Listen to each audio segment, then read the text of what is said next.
देखो third question करना है।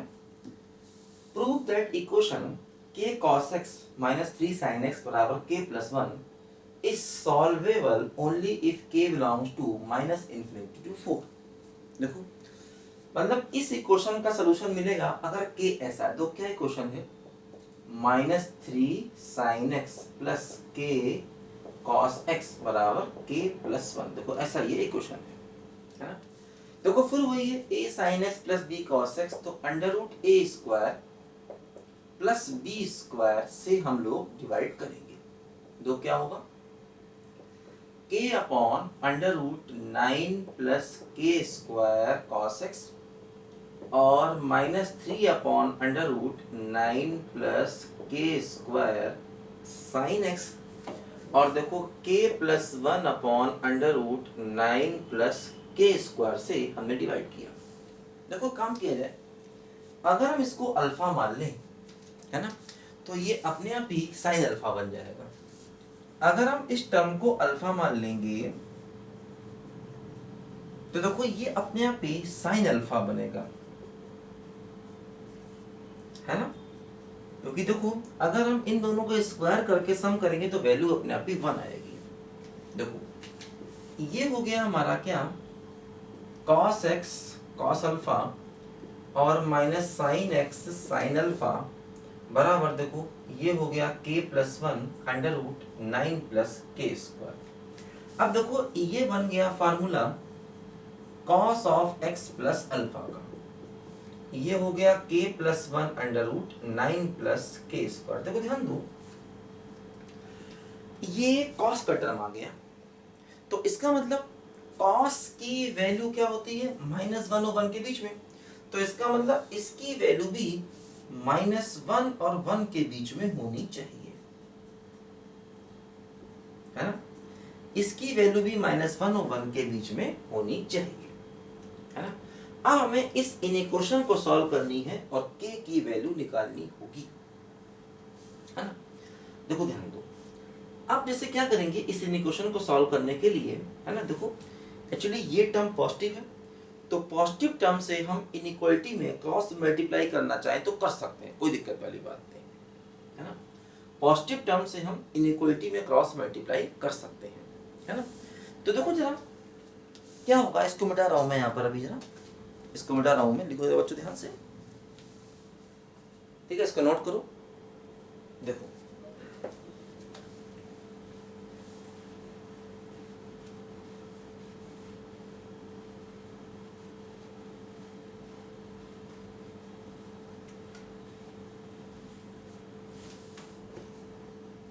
देखो इसे क्रॉस मल्टीप्लाई करें तो minus under root 9 plus K square lesser equal to K plus 1 lesser equal to under root 9 plus K square, ठीक है। देखो ध्यान दो, अब जैसे पहले हम इस इक्वेशन को सॉल्व करें, ठीक है। दो इक्वेशन है, पहले इसको सॉल्व करें। देखो क्या होगा, k plus 1 lesser equal to under root 9 plus K square, दोनों तरफ स्क्वायर कर दिया तो k square plus 1 plus 2k और ये 9 प्लस के स्क्वायर, तो k स्क्वायर कैंसिल हो गया और देखो यहां से आ गया 2k लेसर इक्वल टू 8, तो k लेसर इक्वल टू 4। देखो ये हमारे पास आ गया, है ना। अच्छा देखो ध्यान दो, अगर हम लेफ्ट हैंड साइड की इक्वेशन को देखें, देखो वो ये है ना, k प्लस 1। तो देखो क्या होगा कि यहां पर जरा ध्यान दो, क्या होगा, देखो ये जो टर्म है 9 प्लस के स्क्वायर, है ना, ये टर्म देखो, है ना, हमेशा इससे बड़ा है। तो क्या है ना, ये वैल्यू निगेटिव है और ये वैल्यू निगेटिव पॉजिटिव दोनों ही हो सकती है ना। अगर ये वैल्यू पॉजिटिव हुई तब तो ये इससे हमेशा ही बड़ा होगा, क्योंकि पॉजिटिव नंबर नेगेटिव नंबर से हमेशा बड़ा होता है। दो पॉसिबिलिटीज हो सकती है ना। अगर ये टर्म पॉजिटिव हुआ तो इससे हमेशा बड़ा होगा। अब अगर ये नेगेटिव हुआ, है ना, तो देखो क्या होगा, मान लो ये k+1 नेगेटिव है अगर, मतलब k लेस देन -1 है अगर, तो उस केस में है ना ये इससे हमेशा बड़ा होगा जरूरी नहीं है। तो क्या करेंगे, तो अगर हम ऐसे केस में दोनों तरफ स्क्वायर कर दें तो इनइक्वालिटी बदल जाएगी, है ना, क्योंकि जब दोनों तरफ नेगेटिव नंबर होता है आप स्क्वायर कर देते हैं तो इनइक्वालिटी बदल जाती है। ध्यान दो, इधर भी नेगेटिव इधर भी नेगेटिव, है ना, आपने दोनों तरफ स्क्वायर कर दिया तो देखो इनइक्वालिटी बदल जाती है। जैसे मान लो आपने लिया -5 लेस देन 4 स्क्वायर किया तो इनइक्वालिटी देखो बदल गई। ठीक है, अब देखो ये इससे हो गया कैंसिल, क्या आ गया बोलो, 8 ग्रेटर इक्वल टू 2k, देखो यहां से क्या आ गया, k लेसर इक्वल टू 4, है ना, बोलो k क्या आ गया, बोलो लेसर इक्वल टू 4 आ गया। ठीक है, अच्छा देखो k लेसर इक्वल टू 4 आया यहां से, ठीक बात है, और यहां से भी देखो k लेसर इक्वल टू 4 आ रहा था, ध्यान दो। ठीक है, देखो हो क्या रहा है, अब देखो यहां पर दो पॉसिबिलिटी थी, अगर k पॉजिटिव है ना, तब तो ये हमेशा होल्ड करेगा, है ना, तो देखो इसका एक आंसर तो ये बन रहा था इसका कि k पॉजिटिव, ठीक है ना, बल्कि k अगर इक्वल टू 0 हुआ तब भी हमें कोई समस्या नहीं, अगर k 0 होगा तब भी ये हो जाएगा 1, ये इससे बड़ा होगा हमेशा, एक आंसर तो ये।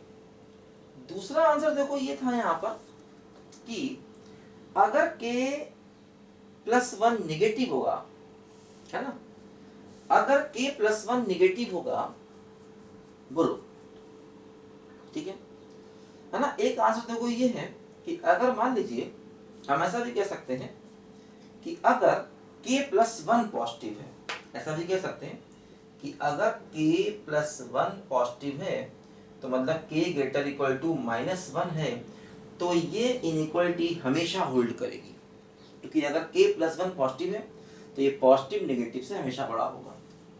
और देखो दूसरा आंसर यहाँ से ही मिला, अगर k+1 नेगेटिव है तो ये आंसर मिला, तो इन दोनों का जब हम इंटरसेक्शन लेंगे तो k लेस देन -1 बनेगा। तो देखो दूसरा आंसर क्या बना, k लेस देन -1 और करके, है ना, एक आंसर देखो ये बना k ग्रेटर इक्वल टू -1 और एक आंसर देखो ये बना k लेस देन, क्योंकि देखो दो पॉसिबिलिटियां हैं, अगर ये पॉजिटिव है तब तो ये हमेशा इससे बड़ा होगा, तो ये आंसर आ गया, और अगर ये नेगेटिव है तो इसको हमने इनइक्वालिटी को स्क्वायर करके सॉल्व किया तो नेगेटिव के केस में ये आंसर आया, इन दोनों का इंटरसेक्शन लिया, देखो ये और का मतलब ये कह रहा है k ग्रेटर इक्वल टू -1, ये कह रहा है k लेस देन -1, दोनों का और लेंगे, यूनियन लेंगे, तो यहां से हमें k बिलोंग्स टू r मिल जाएगा, है ना, और राइट साइड से हमें k लेसर इक्वल टू 4 मिला है। अब इन दोनों का फिर से लेंगे इंटरसेक्शन, तो जब हम इन दोनों का इंटरसेक्शन लेंगे तो आंसर यही आ जाएगा k लेसर इक्वल टू 4, मतलब k हो गया -∞ से 4 तक, यही देखो अपने क्वेश्चन का फाइनल आंसर आ गया, k क्या हो गया बोलो, -∞ से लेकर के 4 तक, ध्यान, ठीक है, तो इसको तो हमने स्क्वायर करके सॉल्व किया, कोई समस्या नहीं। अब देखो वैसे भी ये k+1 इससे हमेशा बड़ा होगा ही होगा, क्योंकि देखो ये जो नंबर है ये इससे बड़ा है ना, और आगे निगेटिव लगा है तो ये हमेशा इससे बड़ा होगा, तभी देखो इसका आंसर अपने आप ही k बिलोंग्स टू r आ गया फाइनली।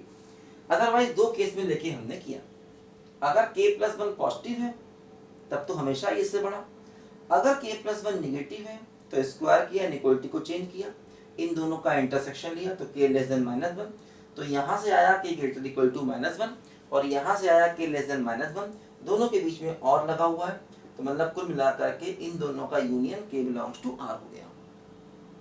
तो देखो ये वाली जो इनइक्वेशन आई है इसका आंसर आ गया k बिलोंग्स टू r, और इस इनइक्वेशन का आंसर आ गया k लेसर इक्वल टू 4, दोनों का इंटरसेक्शन लिया तो यही आंसर आ गया जो हमें देखो यहाँ पर प्रूफ करना था। तो अच्छा क्वेश्चन है, देखो ट्रिग्नोमेट्री में इनइक्वालिटी का यूज हमने यहाँ पर किया है, काफी अच्छा क्वेश्चन है, लिखो बच्चों ध्यान से पहले इसको।